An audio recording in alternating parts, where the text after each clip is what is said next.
شروع اللہ کا نام لے کر جو بڑا مہربان نہایت رحم والا ہے۔ طاسین، یہ قرآن یعنی کتاب روشن کی آیتیں ہیں، مومنوں کے لیے ہدایت اور بشارت ہے، وہ جو نماز پڑھتے اور زکوٰۃ دیتی ہیں اور وہ آخرت کا بھی یقین رکھتے ہیں۔ جو لوگ آخرت پر ایمان نہیں رکھتے، ہم نے ان کے اعمال ان کے لیے آراستہ کر دیے ہیں تو وہ بھٹکتے پھر رہے ہیں۔ یہی لوگ ہیں جن کے لیے برا عذاب ہے اور وہ آخرت میں بھی بہت نقصان اٹھانے والے ہیں۔ اور تم کو یہ قرآن اس حکیم و علیم کی طرف سے عطا کیا جاتا ہے۔ جب موسیٰ نے اپنے گھر والوں سے کہا کہ میں نے آگ دیکھی ہے، میں وہاں سے رستے کا پتہ لاتا ہوں یا کوئی شعلہ یعنی ایک انگارہ تمہارے پاس لاتا ہوں تاکہ تم آگ تاپو۔ جب موسیٰ اس کے پاس آئے تو ندا آئی کہ وہ جو آگ میں تجلی دکھاتا ہے بابرکت ہے، اور وہ جو آگ کے ارد گرد ہے، اور اللہ جو تمام عالم کا پروردگار ہے پاک ہے۔ اے موسیٰ، میں اللہ ہوں، عزت والا، حکمت والا، اور اپنی لاٹھی ڈال دو۔ سو جب اسے دیکھا تو اس طرح حرکت کر رہی تھی گویا سانپ ہے، تو پیٹ پھیر کر بھاگے اور پیچھے مڑ کر نہ دیکھا۔ فرمایا، اے موسیٰ ڈرو مت، میرے پاس پیغمبر ڈرا نہیں کرتے۔ ہاں، جس نے ظلم کیا پھر برائی کے بعد اسے نیکی سے بدل دیا تو میں بخشنے والا مہربان ہوں۔ اور اپنا ہاتھ اپنے گریبان میں ڈالو، بے عیب سفید و روشن نکلے گا۔ ان 2 معجزوں کے ساتھ جو 9 معجزوں میں داخل ہیں فرعون اور اس کی قوم کے پاس جاؤ کہ وہ بدکردار لوگ ہیں۔ پھر جب ان کے پاس ہماری روشن نشانیاں پہنچیں تو کہنے لگے یہ کھلا جادو ہے، اور بے انصافی اور غرور سے ان کو ماننے سے انکار کیا، جبکہ ان کے دل ان کو مان چکے تھے۔ سو دیکھ لو کہ فساد کرنے والوں کا انجام کیسا ہوا۔ اور ہم نے داؤد اور سلیمان کو علم بخشا، اور انہوں نے کہا کہ اللہ کا شکر ہے جس نے ہمیں اپنے بہت سے مومن بندوں پر فضیلت دی۔ اور سلیمان داؤد کے قائم مقام ہوئے اور کہنے لگے کہ لوگوں، ہمیں اللہ کی طرف سے پرندوں کی بولی سکھائی گئی ہے اور ہر چیز عنایت فرمائی گئی ہے، بے شک یہ اس کا خاص فضل ہے۔ اور سلیمان کے لیے جنوں اور انسانوں اور پرندوں کے لشکر جمع کیے گئے اور پھر ان کی جماعتیں بنائی گئیں، یہاں تک کہ جب چیونٹیوں کے میدان میں پہنچے تو ایک چیونٹی نے کہا کہ چیونٹیوں، اپنے اپنے بلوں میں داخل ہو جاؤ، ایسا نہ ہو کہ سلیمان اور اس کے لشکر تم کو کچل ڈالیں اور ان کو خبر بھی نہ ہو۔ تو وہ اس کی بات سے ہنس پڑے اور کہنے لگے کہ اے پروردگار، مجھے توفیق عنایت کر کہ جو احسان تو نے مجھ پر اور میرے ماں باپ پر کیے ہیں ان کا شکر کروں اور ایسے نیک کام کروں کہ تو ان سے خوش ہو جائے، اور مجھے اپنی رحمت سے اپنے نیک بندوں میں داخل فرما۔ اور جب انہوں نے پرندوں کا جائزہ لیا تو کہنے لگے کیا سبب ہے مجھے ہدہد نظر نہیں آتا؟ کیا کہیں غائب ہو گیا ہے؟ میں اسے سخت سزا دوں گا یا ذبح کر ڈالوں گا یا میرے سامنے اپنی بے قصوری کی واضح دلیل پیش کرے۔ ابھی تھوڑی ہی دیر ہوئی تھی کہ ہدہد آ موجود ہوا اور کہنے لگا کہ مجھے ایک ایسی چیز معلوم ہوئی ہے جس کی آپ کو خبر نہیں، اور میں آپ کے پاس ملک سبا سے ایک یقینی خبر لے کر آیا ہوں۔ میں نے ایک عورت دیکھی کہ ان لوگوں پر حکومت کرتی ہے اور ہر چیز اسے میسر ہے، اور اس کا ایک شاندار تخت ہے۔ میں نے دیکھا کہ وہ اور اس کی قوم اللہ کو چھوڑ کر آفتاب کو سجدہ کرتے ہیں، اور شیطان نے ان کے اعمال انہیں آراستہ کر دکھائے ہیں اور ان کو رستے سے روک رکھا ہے، پس وہ رستے پر نہیں آتے اور نہیں سمجھتے ہیں کہ اللہ کو جو آسمانوں اور زمین میں چھپی چیزوں کو ظاہر کر دیتا اور تمہارے پوشیدہ اور ظاہر اعمال کو جانتا ہے، کیوں سجدہ نہ کریں؟ اللہ کے سوا کوئی عبادت کے لائق نہیں، وہی عرش عظیم کا مالک ہے۔ سلیمان نے کہا اچھا، ہم دیکھیں گے تو نے سچ کہا ہے یا تو جھوٹا ہے۔ یہ میرا خط لے جا اور اسے ان کی طرف ڈال دے، پھر ان کے پاس سے ہٹ جانا اور دیکھنا کہ وہ کیا جواب دیتی ہیں۔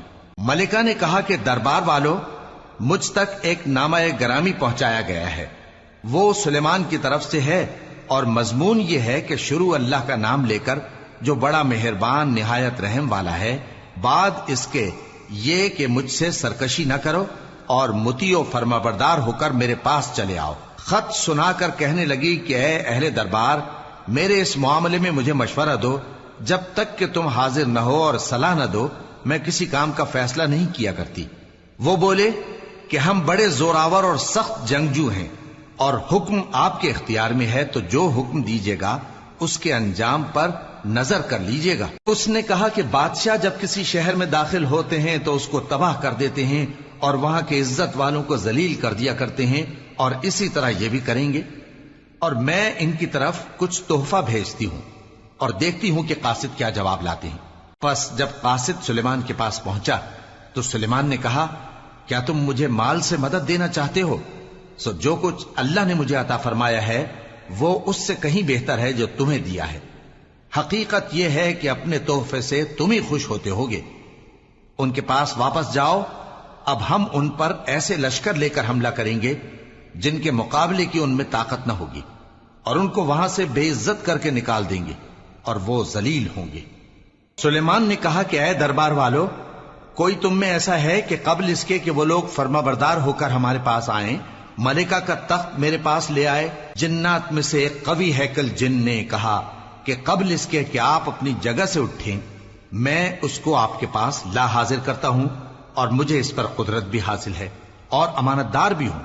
ایک شخص جس کو کتاب الہی کا علم تھا کہنے لگا کہ میں آپ کی آنکھ کے جھپکنے سے پہلے پہلے اسے آپ کے پاس حاضر کیے دیتا ہوں۔ جب سلیمان نے تخت کو اپنے پاس رکھا ہوا دیکھا تو کہا کہ یہ میرے پروردگار کا فضل ہے تاکہ مجھے آزمائے کہ میں شکر کرتا ہوں یا کفران نعمت کرتا ہوں، اور جو شکر کرتا ہے تو اپنے ہی فائدے کے لیے شکر کرتا ہے، اور جو ناشکری کرتا ہے تو میرا پروردگار بے نیاز ہے، کرم کرنے والا ہے۔ سلیمان نے کہا کہ ملکہ کے امتحان عقل کے لیے اس کے تخت کی صورت بدل دو، دیکھیں کہ وہ سوج رکھتی ہے یا ان لوگوں میں سے ہے جو سوج نہیں رکھتے۔ پھر جب وہ آ پہنچی تو پوچھا گیا کہ کیا آپ کا تخت بھی اسی طرح کا ہے؟ اس نے کہا کہ یہ تو گویا ہو بہو وہی ہے، اور ہم کو اس سے پہلے ہی سلیمان کی عظمت و شان کا علم ہو گیا تھا، اور ہم فرما بردار ہیں۔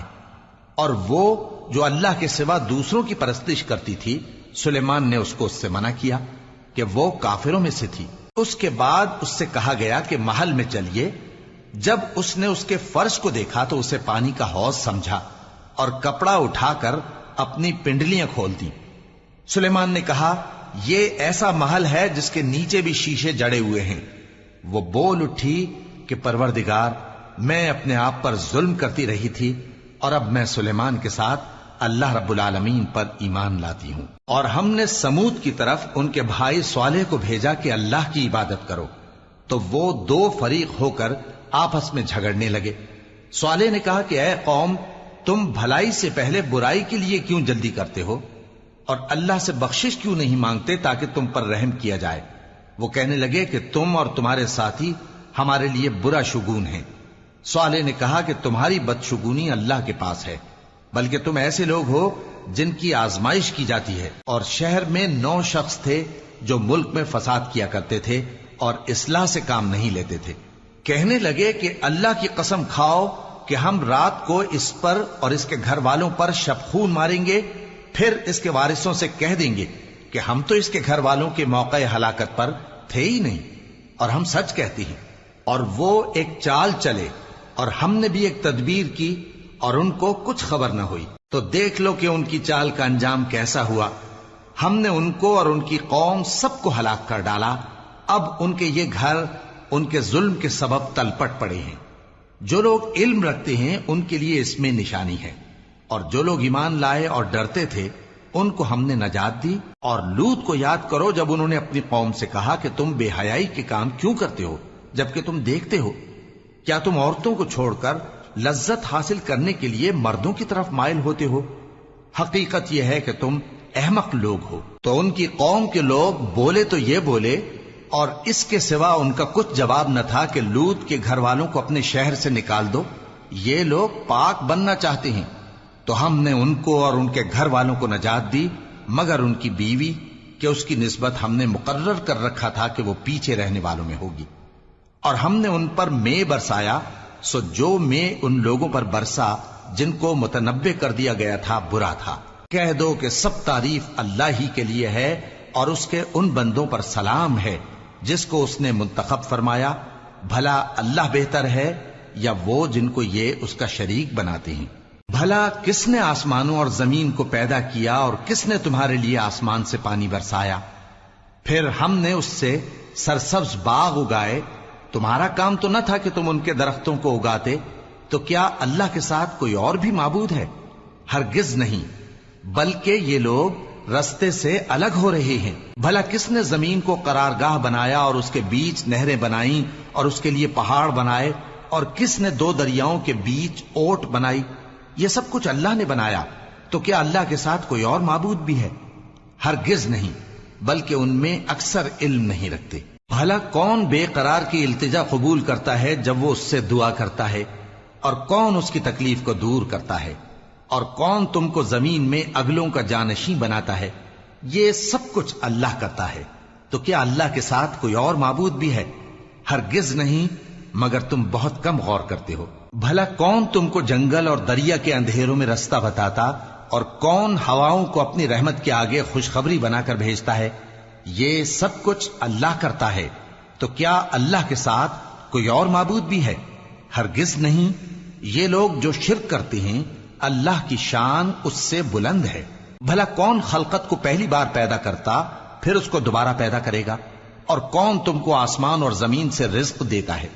یہ سب کچھ اللہ کرتا ہے، تو کیا اللہ کے ساتھ کوئی اور معبود بھی ہے؟ ہرگز نہیں۔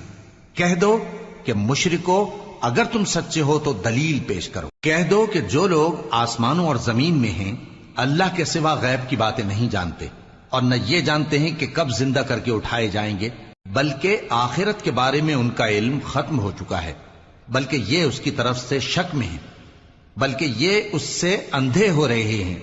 اور جو لوگ کافر ہیں کہتے ہیں کہ جب ہم اور ہمارے باپ دادا مٹی ہو جائیں گے تو کیا ہم پھر قبروں سے نکالے جائیں گے؟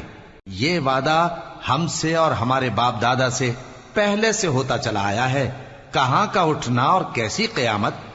یہ تو صرف پہلے لوگوں کی کہانیاں ہیں۔ کہہ دو کہ ملک میں چلو پھرو، پھر دیکھو کہ گناہگاروں کا انجام کیا ہوا ہے، اور ان کے حال پر غم نہ کرنا، اور نہ ان چالوں سے جو یہ کر رہے ہیں تنگ دل ہونا۔ اور کہتے ہیں کہ اگر تم سچے ہو تو یہ وعدہ کب پورا ہوگا؟ کہہ دو کہ جس عذاب کے لیے تم جلدی کر رہے ہو شاید اس میں سے کچھ تمہارے نزدیک آ پہنچا ہو، اور تمہارا پروردگار تو لوگوں پر فضل کرنے والا ہے، لیکن ان میں سے اکثر شکر نہیں کرتے۔ اور جو باتیں ان کے سینوں میں پوشیدہ ہوتی ہیں اور جو کام وہ ظاہر کرتے ہیں، تمہارا پروردگار ان سب کو جانتا ہے۔ اور آسمانوں اور زمین میں کوئی پوشیدہ چیز نہیں ہے مگر یہ کہ وہ ایک کتاب روشن میں لکھی ہوئی ہے۔ بے شک یہ قرآن بنی اسرائیل کے سامنے اکثر باتیں جن میں وہ اختلاف کرتے ہیں بیان کر دیتا ہے، اور بے شک یہ مومنوں کے لیے ہدایت اور رحمت ہے۔ تمہارا پروردگار قیامت کے روز ان میں اپنے حکم سے فیصلہ کر دے گا، اور وہ غالب ہے، علم والا ہے۔ تو اللہ پر بھروسہ رکھو، تم تو صاف حق پر ہو۔ کچھ شک نہیں کہ تم مردوں کو بات نہیں سنا سکتے، اور نہ بہروں کو جبکہ وہ پیٹ پھیر لیں آواز سنا سکتے ہو، اور نہ اندھوں کو گمراہی سے نکال کر رستہ دکھا سکتے ہو۔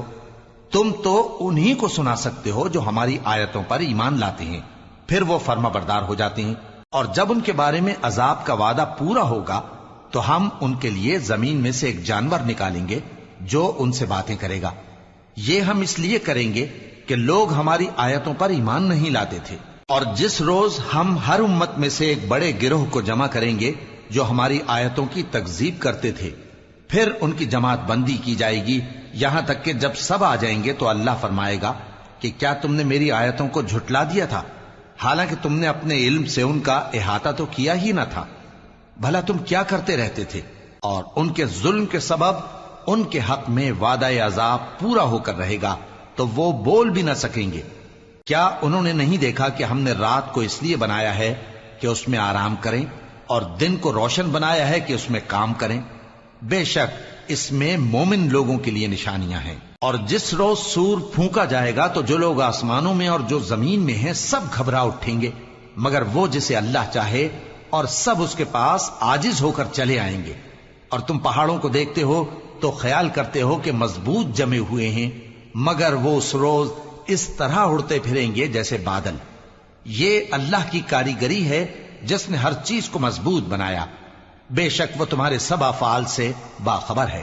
جو شخص نیکی لے کر آئے گا تو اس کے لیے اس سے بہتر بدلہ تیار ہے، اور ایسے لوگ اس روز گھبراہٹ سے بے خوف ہوں گے، اور جو برائی لے کر آئے گا تو ایسے لوگ